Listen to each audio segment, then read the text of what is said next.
My name is Carolyn Blakeman, and I'm the media director for the former Feds Group Freedom Foundation. We are a nonprofit established in 2016 whose mission has been humanitarian projects around the world. Since the onset of the COVID-19 pandemic, we've completely focused on the COVID-19 response. Our COVID-19 Humanity Betrayal Memory Project documents victims of the hospital protocols and the vaccine injured. Some might find this story hard to believe, like something out of a bad horror movie, but I assure you, this story is all too familiar. Our foundation has documented hundreds of these stories across the country. They're almost exactly like the one you're about to hear. The fear-mongering, the shaming for the unvaccinated, the abuse, neglect, the use of experimental toxic drugs issued under an EUA, denial of other safe alternative treatments, the push to ventilate, lack of informed consent, isolation, and much more. As a result of this pandemic, draconian rules and mandates have been forced upon the American people. Our hospitals have turned into prisons where there's no escape, a medical matrix, if you will, where there's a bounty on their head and the only way out is death. America has lost over 1 million people to these protocols, much more than other countries that are using repurposed safe medications. One of those drugs they're using is remdesivir, a drug that was pulled from the Ebola studies for killing 53% of the patients. It has been proven to cause liver and kidney failure.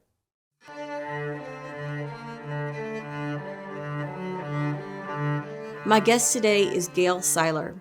She was a patient in a hospital in Dallas, Texas, but thankfully she was one of the lucky ones that was able to escape and survive. Thanks to News Story Media, you will hear her story. Please listen to her story with an open mind. Her story gives insight to what is happening behind the locked COVID ward doors. Around Thanksgiving, I started to have symptoms of COVID, and I became fairly sick on December 1st. And so I went to the clinic to get the monoclonal antibodies. They couldn't give them to me because they said my oxygen was too low. At that time, it was around 92. They sent me home, and I went home, and we tried to manage as we waited for my medications to come in that I had ordered. I'd ordered the ivermectin and the hydrochloroquine and budesonide. And by December 3rd, my oxygen had gotten down into the high 70s. And so my husband, he was a nurse for many years, an RN in the emergency room, said, we need to make a plan to go to a hospital. We're very knowledgeable about the remdesivir and how dangerous it was. And so I was worried about going to the hospital. I didn't want to go to the hospital, but we decided that we would go to Plano Medical City, which was very near us. And we chose that hospital because Colonel Allen West, who was running for governor at the time, had just gone there the month before, and he had been given the frontline doctor protocol. And so had his wife. And so we decided, since they do that protocol, we would go there. So my husband printed out the protocol, made several copies of it, and we went to that hospital. They called me back. My husband came back with me, and he brought the protocol with him, and he handed it to the nurse. And the nurse said, oh yeah, we do this protocol. And so we felt confident that I was going to get it, and then they made him leave. And I was back there about an hour before somebody came back. They had put some oxygen on me, but somebody had come back and started asking me some questions, and they asked me if I was vaccinated. And I tried to be polite. I said, no, I'm not vaccinated. I work from home. I don't really interact with a lot of people, so I'm not vaccinated. I decided to wait until there's more data. And everything changed at that moment. I was no longer going to get the budesonide and the ivermectin and the things that they had promised my husband. Did they actually say that to you? No, they just were avoiding my questions while I was in the ER. And so they gave me an antibiotic, and then a very weak steroid, and not much else. And so they told me I needed to go into the ICU. 26 hours later, yes, I was in the ER for 26 hours. 26 hours later, they had opened up an ICU, a closed ICU, and were bringing patients up. And so I was one of those patients. And so I went up to the third floor ICU. The hospitalist came in, Dr. Quach, and he asked me if I was vaccinated. He did not examine me. He asked me if I was vaccinated, and I said no. And he patted me on the hand, and he said, "I'm so sorry, Mrs. Seiler, but you're going to die." And I said, "I didn't come here to die. I came here, I don't feel like I'm going to die, doc." I said, "You're fired. I need a new doctor. I need a doctor who knows what he's going to do, who has a plan." He said those exact words. He said, "I'm so sorry, Mrs. Seiler, you're going to die." And I was not hysterical, but I was kind of hysterical inside. But I thought, this doctor is just got a bad bedside manner or something. And I called my husband, and I told him the doctor said I was going to die. And he was flabbergasted. He was like, "What are you talking about, doctor? I just dropped her off yesterday, and there's nothing really, she just needs oxygen and some medication."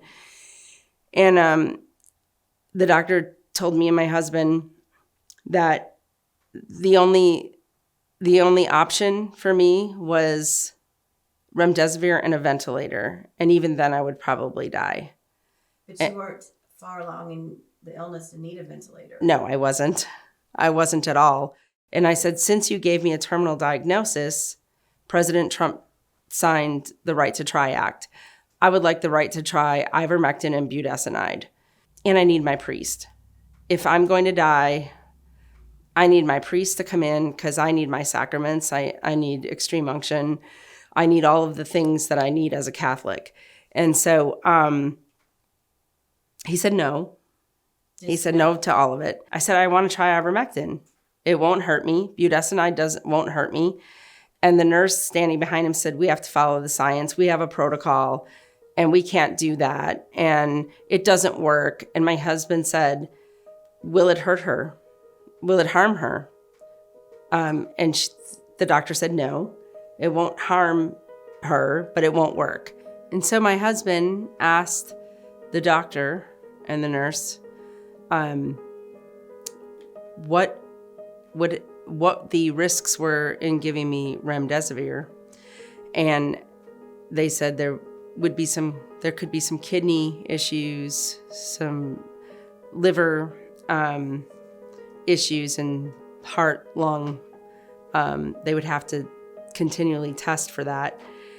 And so he went back to the ivermectin and the budesonide. So at least can she have the budesonide 1 milligram every 4 hours, like another doctor had told us to do?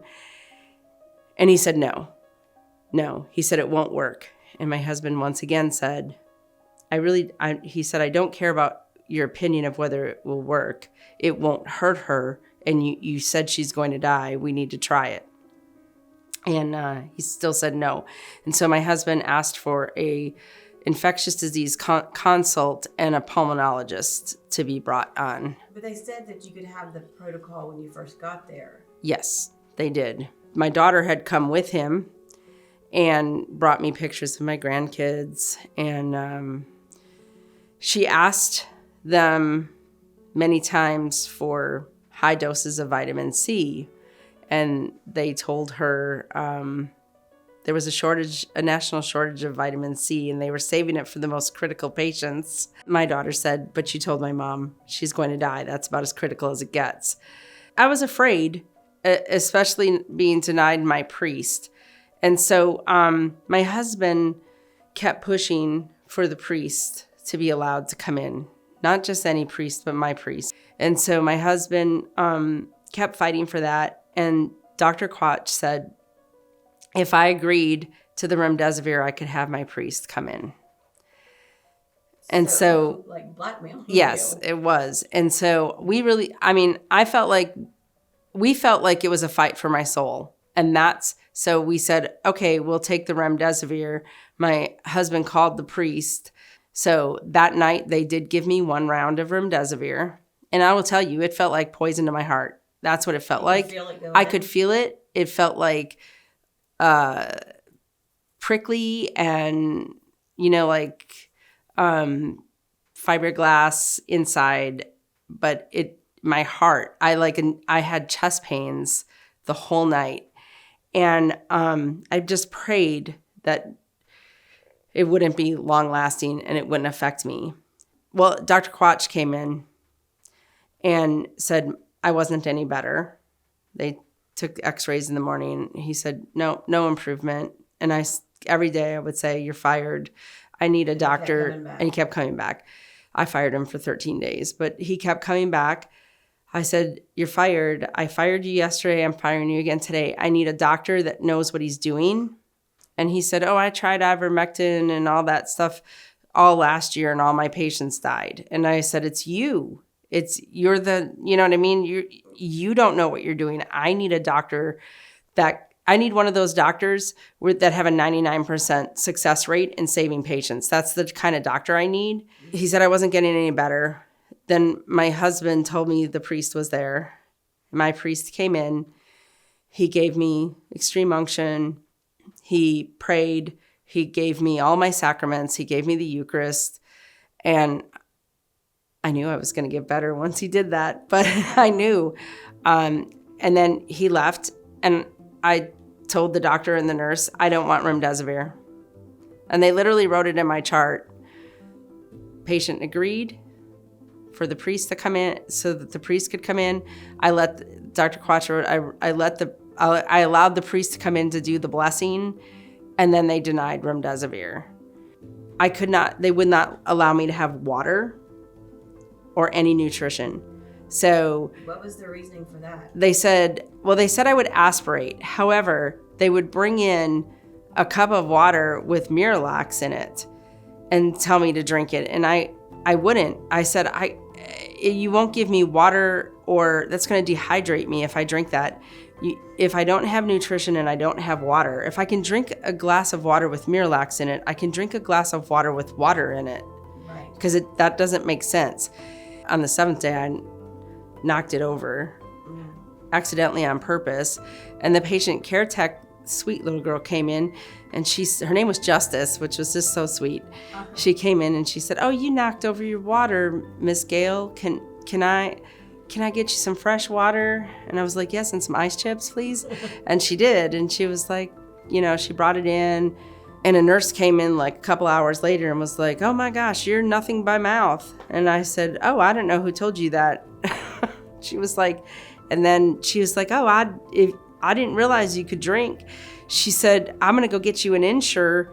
And then when she went to go get an Ensure, they stopped her. The doctor stopped her. Said, no, she can't have that.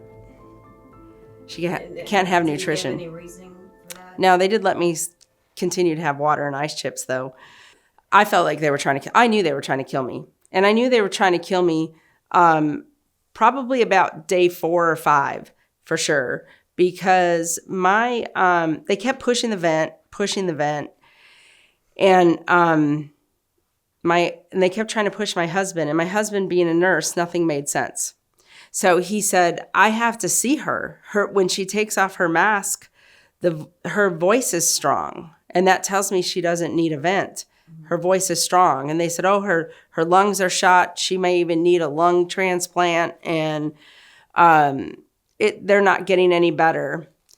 Well, I think it was on the 4th or 5th day, he convinced the pulmonologist that we got to try budesonide. He agreed initially to every 6 hours, but the pharmacy stopped that order and said you can only have it every 10 hours.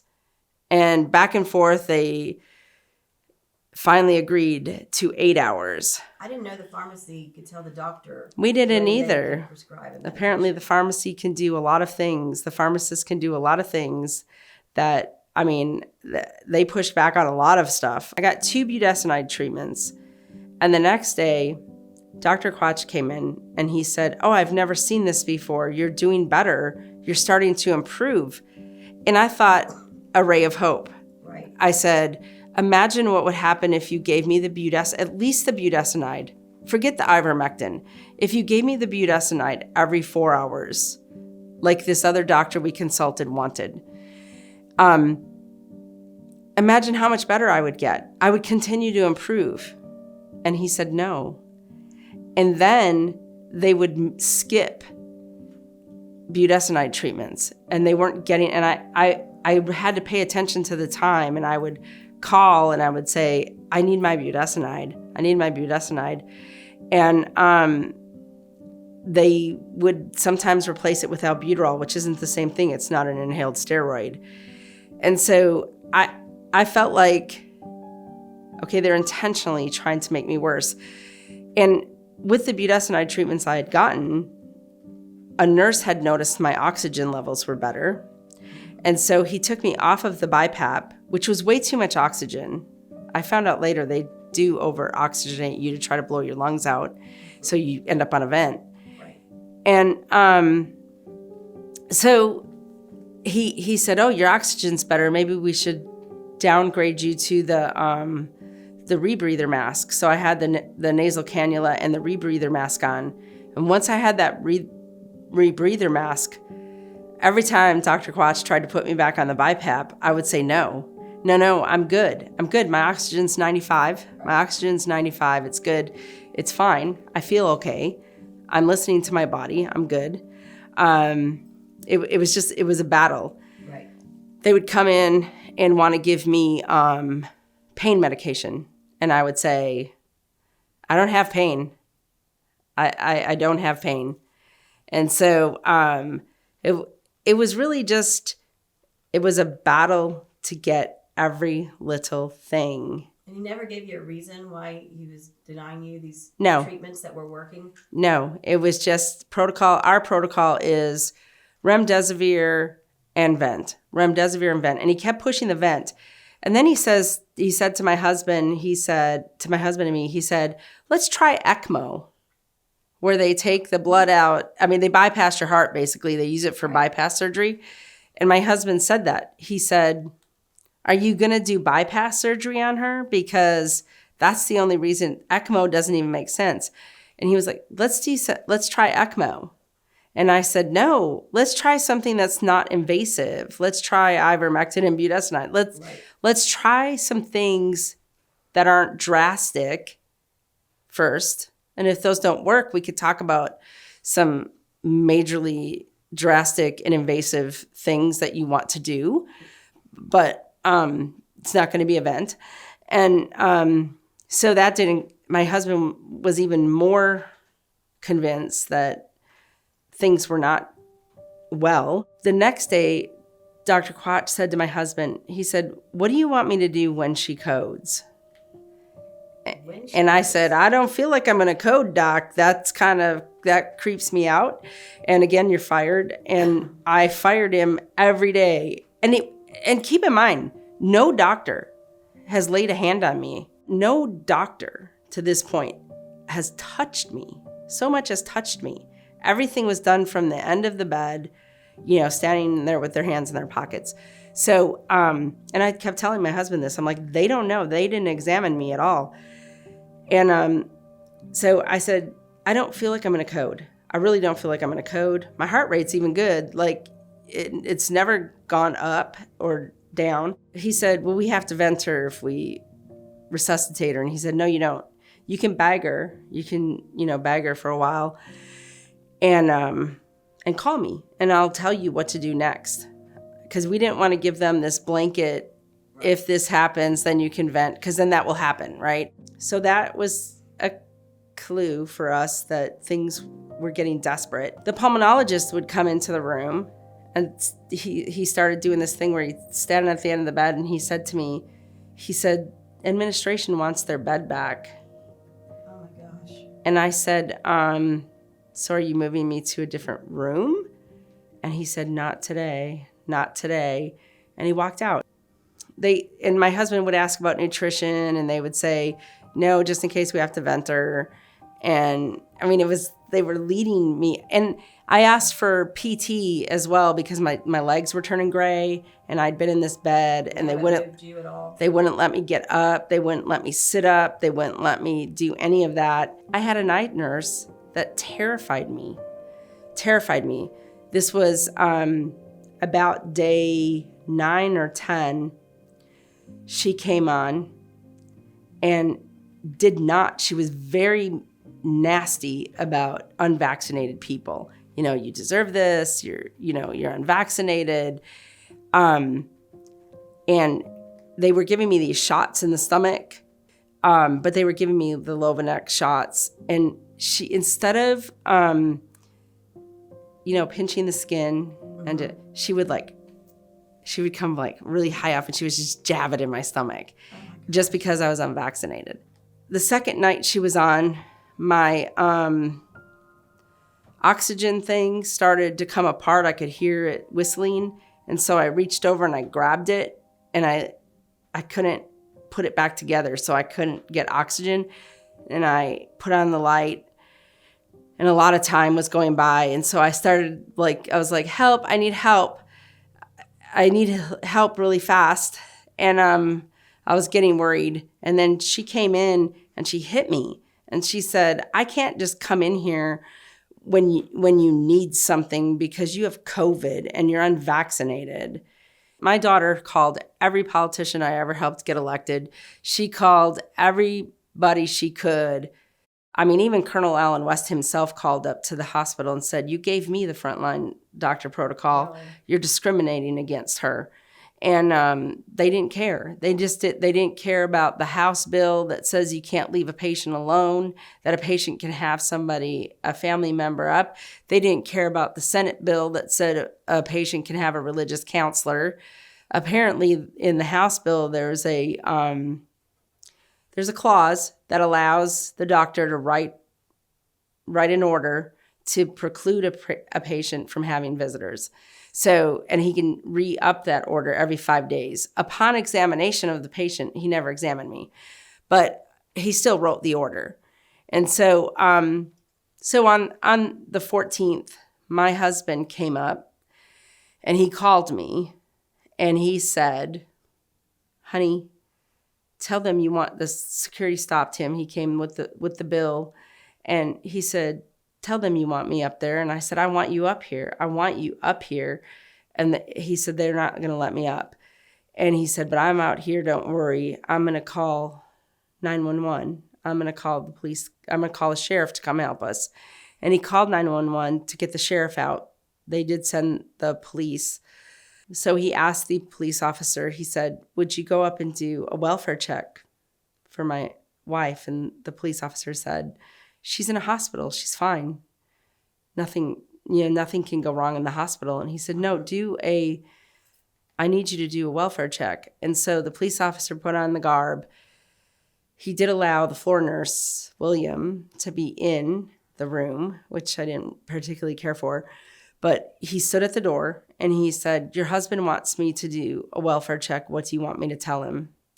And I said, I had the mask on, but I said, I want you to tell him these are the things that are happening to me. I told him about the abuse. I told him about the neglect. I told him about all sorts of things, them moving my call light and all the things that were going on. And I said, I want you to tell him if I stay here, they're going to murder me. They're going to murder me. And the police officer said, oh my God, we don't have a protocol for this. And he left. And William walked out with a very smug look on his face with a smile. And I knew my hours could be numbered. My days might be numbered.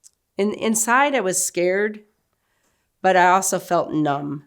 Yeah. Because this was like being in a horror movie for 13 days. The next morning at 7 a.m., my husband texted me and he called me and he said, honey, you don't have me on speaker, do you? And I said, no. And he said, I reached out, I signed up with a company called Synergy and I'm going to take you out home hospice, but only I'm going to save your life. Right. He said, but I'm going to take you out home hospice. Do you want to go? And I said, absolutely. If I don't, I'm going to die. I'm going to die here. So he said, I'm going to come at 9:45. And I remember I was kind of a little bit hypoxic a little still, and I was getting weak. And I remember the nurse coming in and asking me if or telling me what the plan for the day was. I told her, I said, oh, I'm going home today. And she must have thought I was getting a little loopy, because she said, oh, are you okay? Mm-hmm. She played along. And so I knew he was coming. And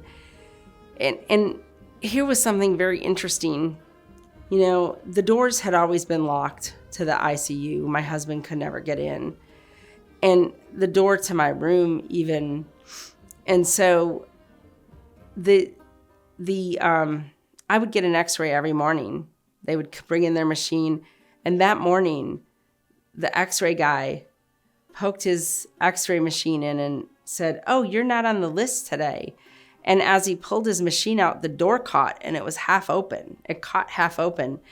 And so when my husband got there that morning, and I think there's no coincidences. I believe God had his hand on our whole experience the whole time. Give him all the glory. My husband showed up at the hospital, and he dropped the letter from our attorney, the cease and desist with the house bill on it was a fill-in security young guy, dropped it on the desk and said, I'm going to get my wife. And he dropped it, and the guy was like, oh, okay, and then looked at him and was like, no. But the elevator door was open, and my husband was in the elevator door shut, he was up, the doors to the ICU were open, and he walked through them, and my door was open. So he was in my room so fast they couldn't stop him. He shut the door behind him, and he walked in and he said, honey, I'm here. And I said, there's my Huckleberry. I was so glad to see him. I knew when my husband walked in that room that I was going to live, that this nightmare was going to end, because they chased him in there and they said, you need to go out. And he said, I'm not leaving without her. She's coming home with me today. You're not going to murder my wife. And they called the police, and it ended up where there were 6 police officers there, and we were in this big standoff. And I said, I want to go home hospice. The several hours that we went back and forth negotiating my release, I said to the police many times, am I a patient or a prisoner? Because you guys are going to have to decide today, because I want my husband to take me home. Okay, yeah, he gave me the new Senate bill that he is claiming he's a religious counselor and they can't kick him out. So Sergeant Aaron was starting to work on it right now, and is possibly going to call Gail and everything. Sure. Yeah, he found that. Did you want me to go ahead and order another unit? Claiming because he's a Christian. That is a religious counselor. He's not a priest or anything like that. They just came up with it this morning when they showed him the exception to the bill where the doctor isolated patient with no visitors. So they found that one. They sent doctors in to gaslight me and to say, you know, you're going to die if you go home. This one woman doctor, she started to tell me, if he takes you home, he can't manage your oxygen. You're going to die. You'll die either by the time you get home in the car, or you'll die tonight. So my mom is afraid. She wants to go home. They're not giving her proper treatment. It's insane. See them all? Horrible. And I looked at my husband and I said, do you have everything you need to take care of me and to manage my oxygen? And he said, I do. And I looked at her and I said, I trust my husband. I trust my husband with my life. And if I know, I would rather die with him trying to save me than die at your hands, because I will die at your hands if I stay here. I also meant to say Dr. Quach was absolutely horrible in denying her care and discriminating against her for her care. that my dad gave them the paperwork and they immediately denied, and they said that he was a threat. But I have evidence from my mom saying that she is not afraid of my dad. She's afraid of the hospital. They're killing people here. That is from my mom's own words. She even told me that she was, yeah, it's insane. She told me that she was afraid. She told me that they don't even have washcloths for patients. It's insane. You know, no patient should have to live like that. They kept bringing in a against medical advice form, and I would tell them, no, I'm not leaving against medical advice. I'm leaving because of medical advice, because other doctors have told me if I stay here and I take your treatment or no treatment, Right. I'm going to die. But if I go home and I get treated with ivermectin and budesonide and all the things that I need, I'm going to live. And they stood at the door, and William tapped his watch multiple times. Come on, because we were trying to use as much of their oxygen as we could.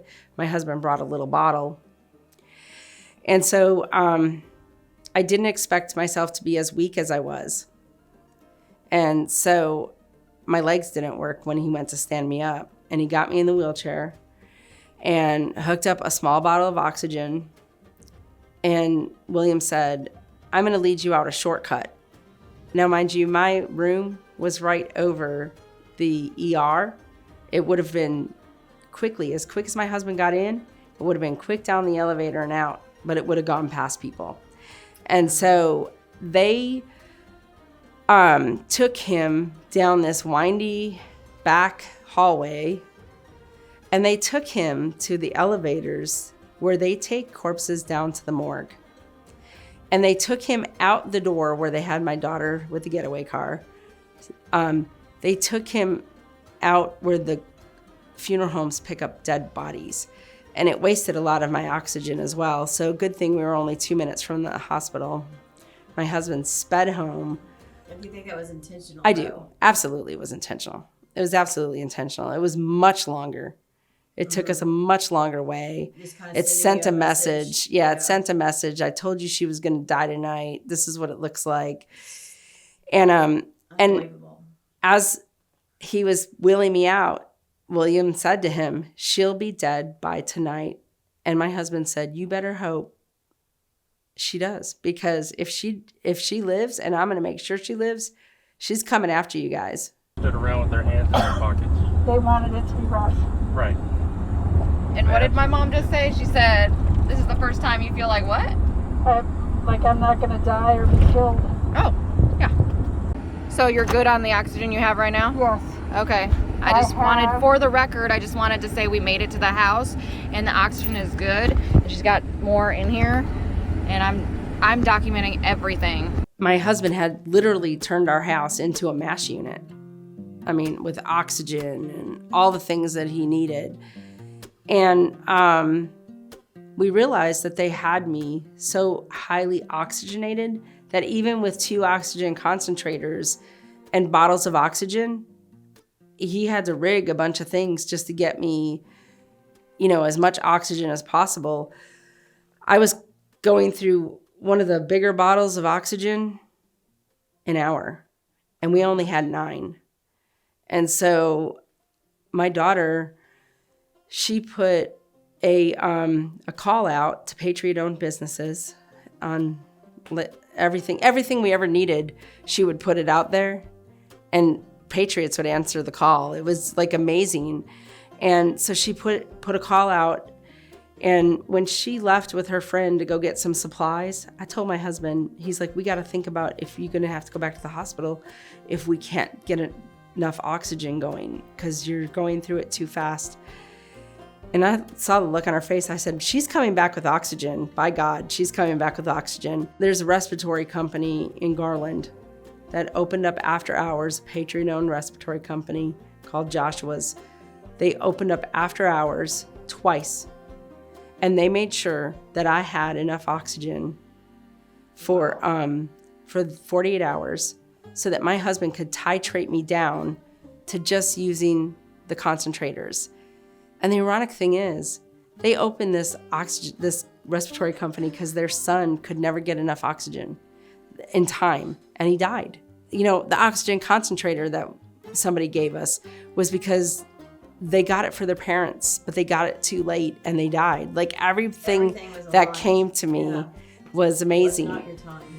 Right. It was not my time. And the doctor, who I won't mention because they get attacked, if you mention him, he called my husband constantly and said, led him through, what medications to use, the budesonide,